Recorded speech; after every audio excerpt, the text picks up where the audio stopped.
आमर रेभेन्सा केस रे माननीय केंद्र मंत्री आदरणीय धर्मेंद्र प्रधान जो कथा कहले जे गोटे वितर्क हवा दरकार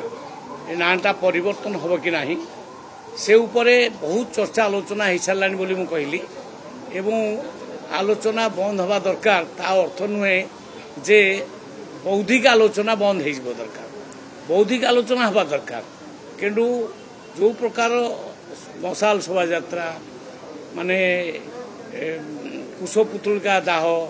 आंदोलन एगुड़ा सब बंद हवा दरकार बोली मो कहवा मतलब किंतु वितर्क गोटे सब्जेक्ट उपरे गणतंत्र हवा दरकार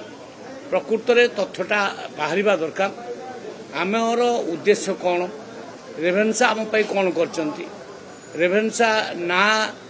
रखिबाटा केते युक्तियुक्त ए बाबद कथा कहबा को मु मना करने ए बाबद कथा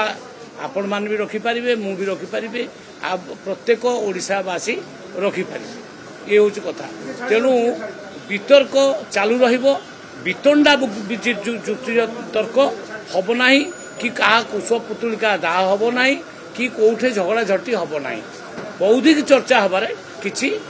मना नहीं।